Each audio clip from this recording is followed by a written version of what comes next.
The storm arrived before dawn, draping the financial district of downtown Chicago in a pale shroud that muffled traffic and erased footprints before they could cool.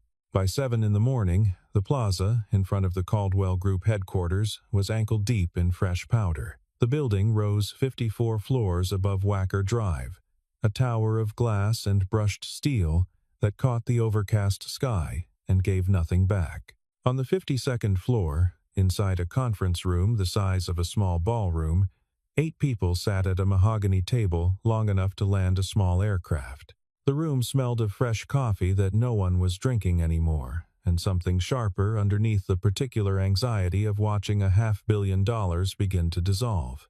Garrett Whitfield, CEO of the Caldwell Group, sat at the head of the table with his jacket still on, which anyone who knew him understood to be a bad sign.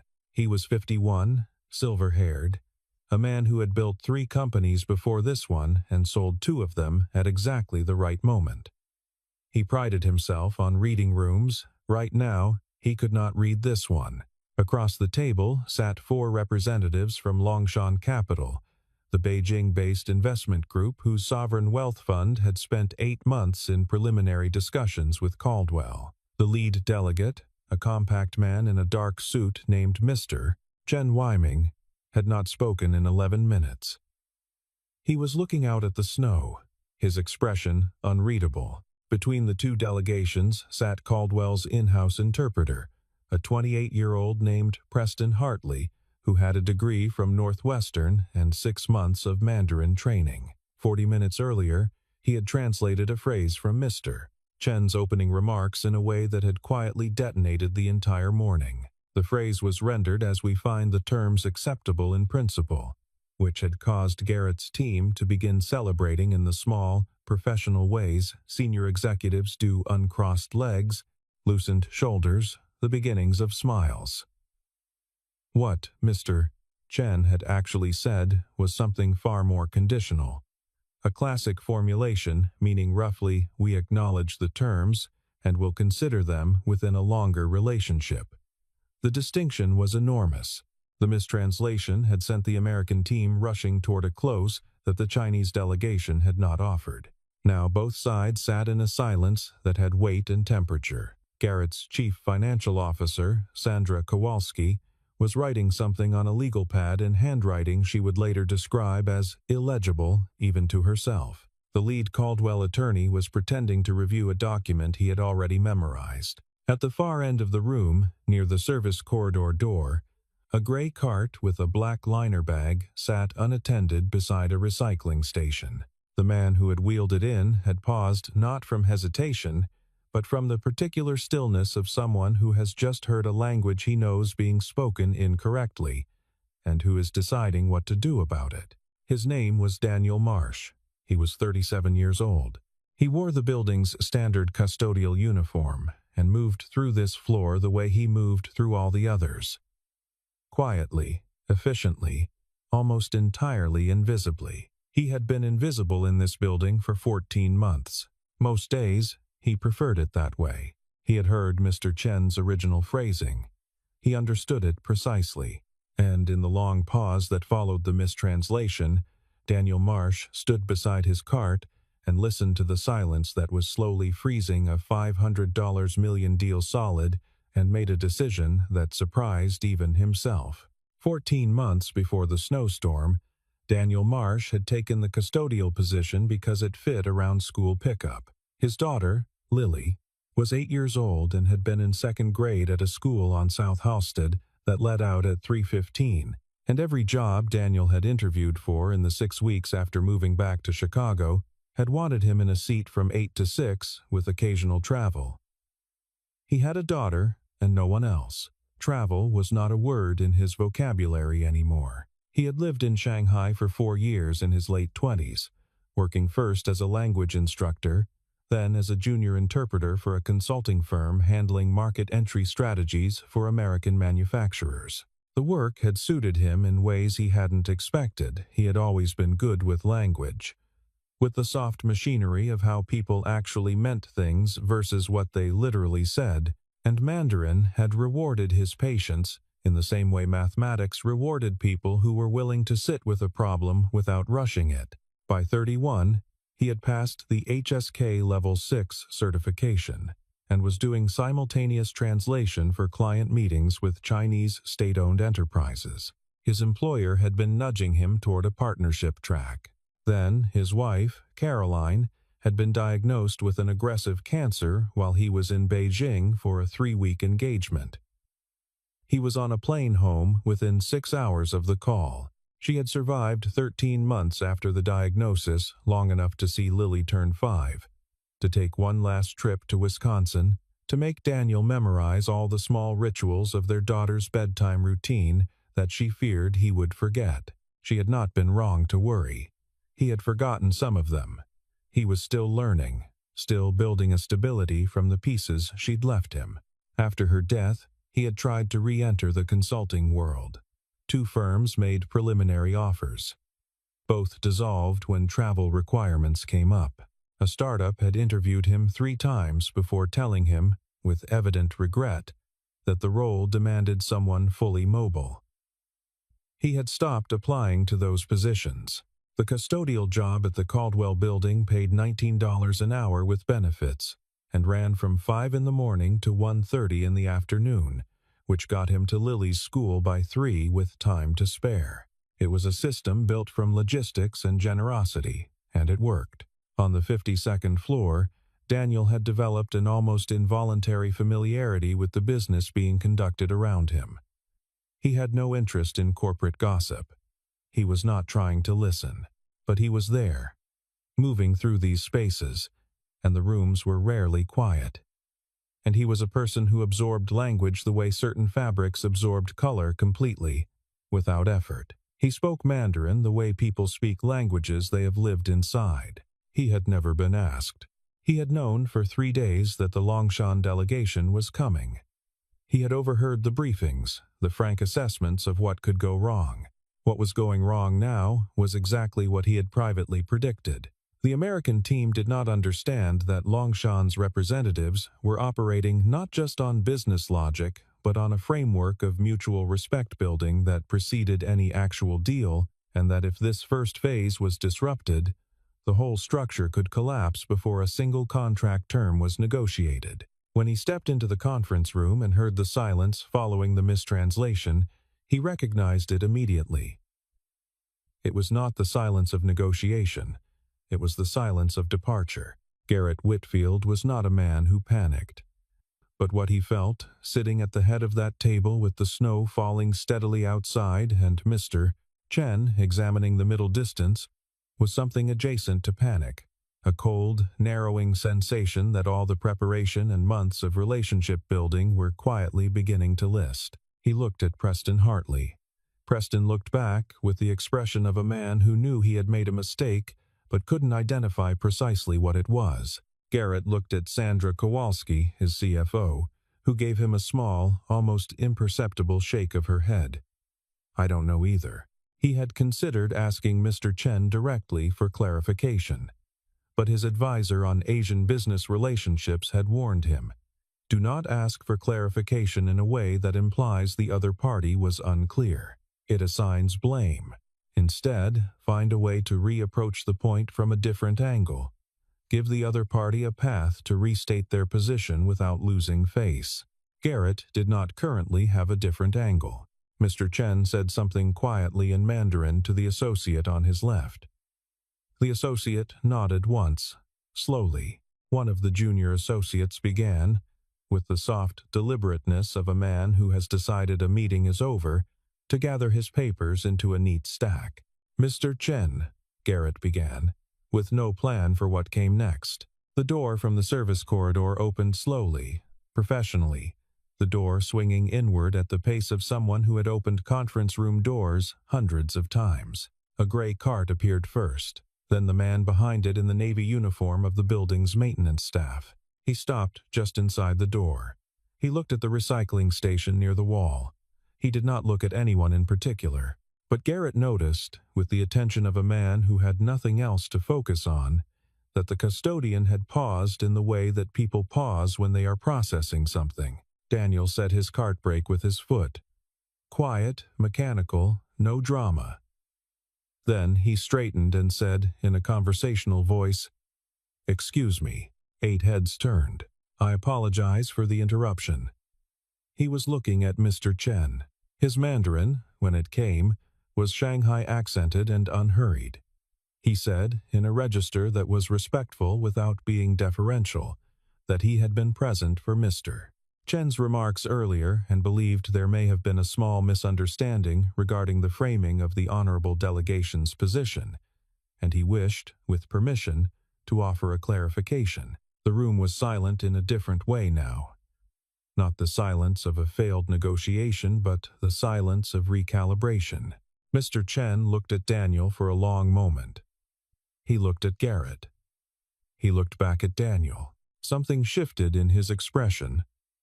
Not warmth exactly, but a kind of attention that had not been there before. He said, in Mandarin, "Please." Daniel nodded once. He turned to Garrett and spoke in English, clear and precise. Chen's original statement used a construction common in formal business.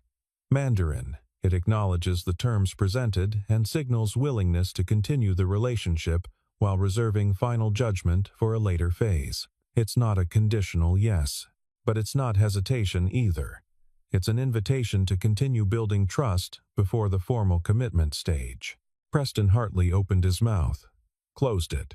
The phrase, Daniel continued, specifically uses a term for partnership that implies long-term mutual investment, the kind of relationship that precedes a contract, not the kind that a contract creates. Mr. Chen was signaling that Longshan's interest is genuine, but that Longshan proceeds on the basis of established trust rather than agreed terms alone. That's a different kind of assurance than a preliminary yes. It's actually a stronger one, if it's understood correctly. He stopped. He had said what needed to be said. Mr. Chen was looking at him steadily.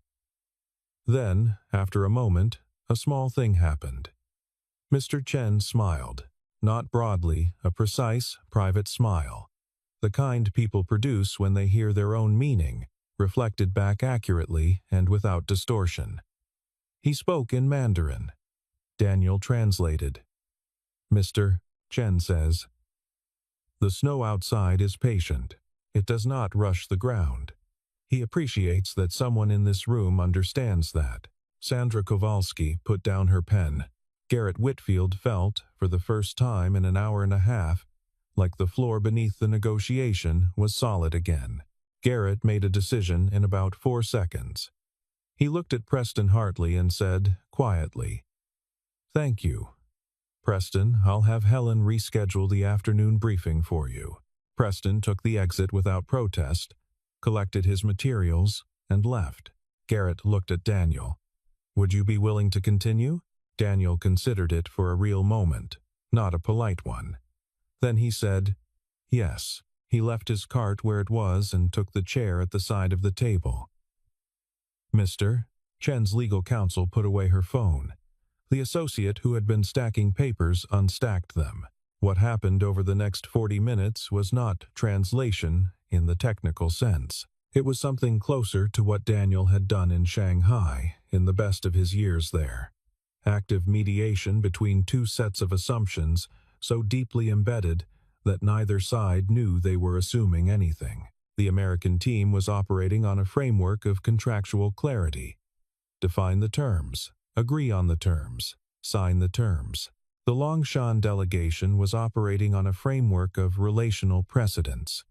Establish who you are to each other, establish what the relationship is worth, let the contract be an expression of that relationship rather than its foundation. Neither framework was wrong. They simply did not speak to each other without help. Daniel had lived inside both. He did not tell any story about this. The moment didn't need his history. What it needed was the quiet work of making two groups of careful, intelligent people feel that they were not misunderstanding each other. And Daniel did that the way he had always done it. Without performance, without ornament, with the simple accuracy of someone who had spent years learning to hear what was underneath the words. At one point, one of Longshan's junior associates asked a question with a specific technical component about how the partnership's governance structure would handle disputes. Daniel translated it precisely, then added, clearly flagging that this was his own contextual note, that the question likely carried an implicit concern about whether Caldwell's team would treat Longshan as a genuine partner in governance or as a capital source with advisory status. Sandra looked at him with an expression that was difficult to read, then said slowly, "That's a fair concern. I think we should address it directly." They did, and when they did, something shifted in Mr.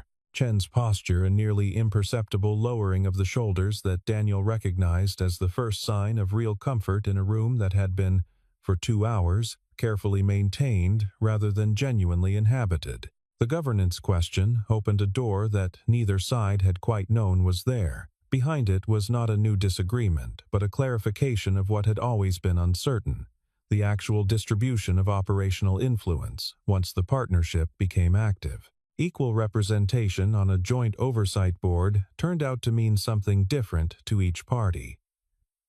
To Caldwell's attorneys, it was a structural mechanism. To Longshan's team, the question was not structure but culture. Who would control the pace of decisions, and how would conflicts be resolved without either side losing face? Daniel did not invent solutions. He was careful about that boundary. What he did was help each side hear the other's actual concern rather than the surface formulation of it, and the solutions came from the people at the table. Sandra proposed a tiered decision structure, separating operational decisions from strategic ones, with different consensus requirements for each tier. One of Longshan's associates pointed out, through Daniel, that this would only work if both sides agreed in advance on how strategic tier disputes would be escalated. Sandra said that was exactly right, and that they had a draft mechanism for that. Would they like to review it now or in a revised session next week? Mr.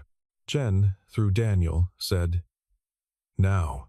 They worked for another hour and a half.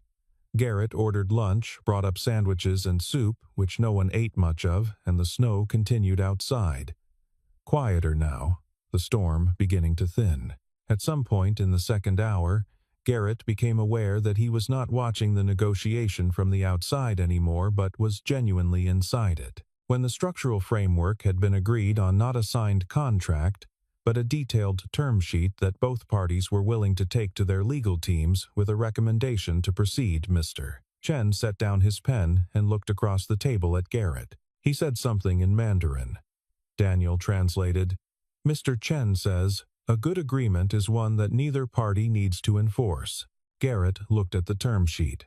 He looked at the man in the navy polo sitting beside the table with his hands folded. "Tell him," Garrett said quietly, "that I couldn't agree more." The Longshan delegation left at 3:15, escorted to the elevator bank with warm, measured professionalism. The conference room went quiet. Sandra was on her phone near the window. The attorneys were already in next steps discussions. Garrett had not moved from his chair at the head of the table. He was looking at the doorway to the service corridor, where Daniel Marsh had replaced the recycling liner and was maneuvering his cart toward the door. Mr. Garrett stopped. He did not know the man's name. In 14 months of this man cleaning his building, Garrett had not once asked. "I'm sorry, I don't know your name." "Daniel Marsh, Mr. Marsh." Garrett stood up, which felt necessary. "Why are you a janitor?" It came out more bluntly than he intended. He saw it land. Daniel looked at him with the composed patience of a man who had heard worse questions phrased more politely, and who had decided, some time ago, how he would answer if it ever came. "I have a daughter," Daniel said. "She's 8. I'm the only parent she has. The hours work." "That's the whole answer?" "Yes." The room was quiet except for Sandra's muffled voice and the distant sound of the building's ventilation. Garrett sat back down. "Your Mandarin?" he said. I lived in Shanghai for 4 years. I worked as an interpreter, and before that, consulting. Graduate school." He lifted his chin slightly. "I'm not the most interesting story in this building. I'm just a person who had a particular kind of language training and happened to be in the right room. You saved a $500 million partnership. I clarified a mistranslation. The partnership was already there. It just needed someone to stop obscuring it. Garrett looked out at the windows. The snow had almost stopped. In the plaza far below, a maintenance truck had appeared and was beginning the slow work of clearing the walk. Where does your daughter go to school? South Halsted. I need to pick her up at 3:15. It was 5 minutes to 3. Go, Garrett said. Sandra Kowalski found the personnel file at 7:40 that evening. She had asked Garrett if she should look. He had said yes. She had agreed it was probably pointless. They had both been wrong about that. Daniel Marsh, building services employee, hire date 14 months prior. No disciplinary issues. She scrolled past the standard forms and found the original application with the attached resume. She read it once, quickly, then read it again slowly. The resume was 2 pages. The first covered his undergraduate degree in economics from the University of Michigan, graduated with honors, and 4 years at a Chicago-based management consultancy, where he had been promoted twice and spent 18 months as a senior associate handling market entry strategy. The second page described his 4 years in Shanghai instructor, junior interpreter, and then senior negotiation consultant for American and European clients in cross-border enterprise partnerships. The last entry, dated 7 years ago, was a 6-month contract with an international arbitration firm, during which he had served as lead interpreter and cultural mediator for a $300 million cross-border dispute resolution proceeding. At the bottom, under Education, an MBA from Kellogg, completed evenings and weekends during his time at the consultancy. She called Garrett. He answered on the second ring, which told her he had been waiting. Kellogg MBA. 5 years at a top-tier consultancy. Lead interpreter on a $300 million arbitration proceeding. Silence on the line. He applied for a custodial position, she said. The hiring manager noted he was overqualified but seemed genuinely interested in the schedule flexibility. That's in the file. He was earning $19 an hour with parking benefits. Another silence. Then, Garrett said, "What's his address?" Garrett. "I'm not going to ambush him. I just want to talk." She gave him the address. After the call, she looked at the resume still open on her screen. Outside her window, the snow had started again, lighter this time, the kind that fell and didn't accumulate but drifted down through the amber glow of the streetlights and disappeared. "Sandra," Garrett had said before hanging up. "He submitted that resume to us." He wasn't hiding. "No," she said to the empty room. He wasn't. The address was in Pilsen, a neighborhood on the southwest side, a mix of century-old 2-flats, corner shops, and the particular architecture of working-class Chicago that had been neither demolished nor renovated, just maintained by people who lived there because it was home. The building was a gray brick 3-flat on a narrow street. A child's plastic sled leaned against the porch railing. The front light was on. Garrett sat in his car for a moment. He had driven himself, which he rarely did. He was wearing a good coat over his work clothes and felt, suddenly, aware of that, the coat, the car, the particularity of arriving at someone's home uninvited at 8:30 on a Tuesday evening. He rang the bell. Small footsteps first, then heavier ones behind them.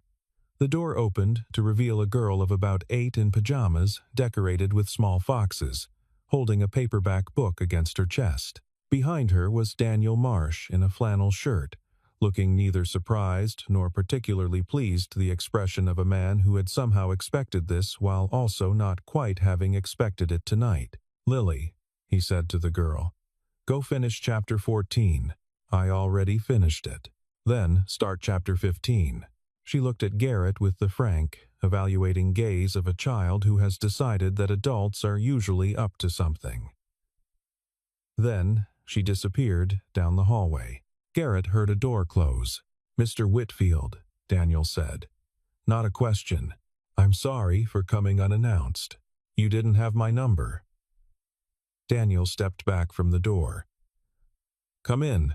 The apartment was small and carefully kept bookshelves in the hallway, a kitchen that smelled of soup and something warm with cinnamon, a living room where a second paperback lay open on the couch next to a reading lamp. The books mixed economics texts, literary novels, 2 volumes on Chinese history, and a shelf of children's books at a lower level that had been installed at Lily's height. On the kitchen counter, a child's drawing was pinned to the cabinet with a small magnet, 2 stick figures in front of a house, the taller one holding the smaller one's hand. Garrett noticed all of this quickly, cataloging without dwelling. He stated his purpose clearly: a director-level position on the international development team focused on Asia-Pacific partnerships. He believed Daniel was more qualified for the role than anyone he could recruit externally. He had thought seriously about what the arrangement would need to look like. Daniel listened without interrupting. When Garrett finished, "The hours. That's exactly what I want to talk about. Lily's school ends at 3:15. I need to be there. I'm not interested in a position that requires me to pretend otherwise." "I'm not asking you to pretend." Garrett described what he was proposing: a director-level role built around outcomes rather than hours, with a compensation structure that represented a significant change from Daniel's current circumstances. He wanted to be precise about it because what he was proposing was not a standard employment arrangement, and it deserved precision. Daniel listened to the entire proposal. It was thorough and genuinely thought through: a defined scope, real flexibility, work that matched his actual capabilities within a structure that acknowledged his actual life. He looked at his hands for a moment. In the hallway, he could hear Lily in her room, the small sounds of a child who is awake but not restless. "I'll accept," he said. Garrett's shoulders visibly relaxed. He started to say something about HR, about timing. "With one condition," Daniel said. Garrett stopped. Daniel took a moment to order what he wanted to say from the most fundamental point forward. "You have 142 people in this building who work in building services, catering, and security. They're not invisible, but they're treated as though they are. Some of them have been here longer than your senior vice presidents. A few have degrees they're not using. For the same reasons I'm not using mine, the work fits their life, even if it doesn't fit the story we tell about what work is supposed to look like." Garrett said nothing. He was listening. "I want the company to establish an education fund for their children. Not a gesture, a real fund, meaningful money, structured properly, with an application process and a committee that includes representatives from the building services staff." "That's," Garrett started, "not a salary negotiation. I'm not asking you to reduce what you're offering me. I'm asking you to extend something to people who don't typically sit in the room where these decisions happen." The room was quiet. Outside, the snow had slowed again, the way Chicago snow sometimes did near midnight, not stopping entirely, just pausing. Garrett looked at Daniel Marsh. He had sat across from heads of state and institutional investors and people who ran companies larger than his own. He had admired competence his whole life.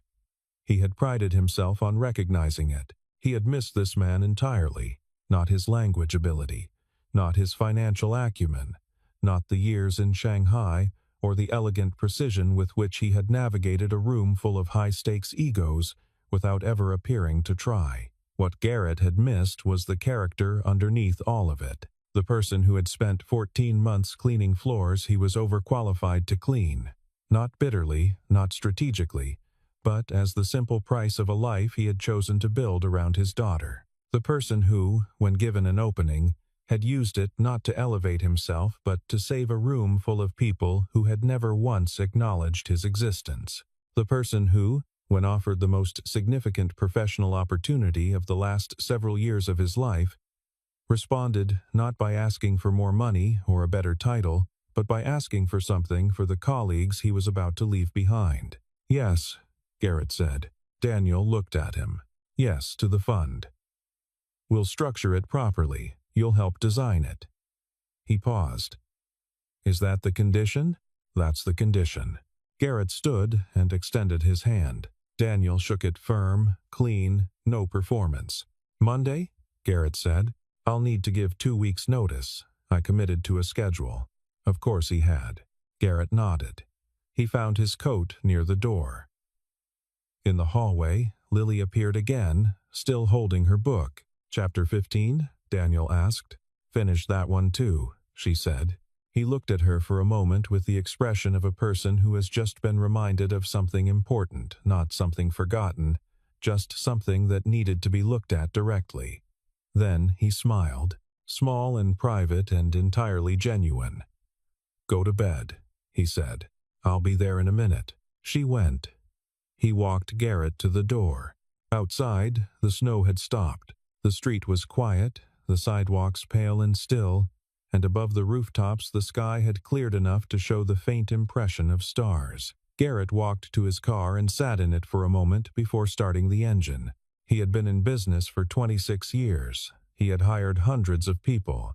He believed he was good at seeing what people were. He drove home through streets that were clean and still and cold, and he thought, for a long time, about the things he had been wrong about what it meant to see a room, about the distance between the floors of his own building, about a man who had chosen, without complaint or performance, to inhabit the full complexity of a life that did not fit any resume format he had ever read, and who had done so with more quiet dignity than most people.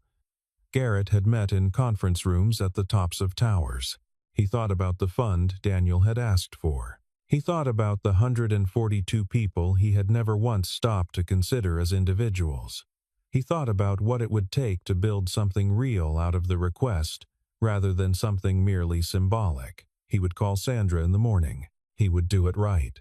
The streets were empty, the stoplights cycling through their colors for no one. Somewhere overhead, a plane moved through the cleared sky, its lights blinking red and white against the darkness. Chicago stretched out around him, wide and flat and lit from within, indifferent to what any one person decided in any single evening. He thought about a girl in fox pajamas who had finished 2 chapters while the adults were talking, and about her father who would be there in the morning, and the morning after that, and all the mornings that mattered.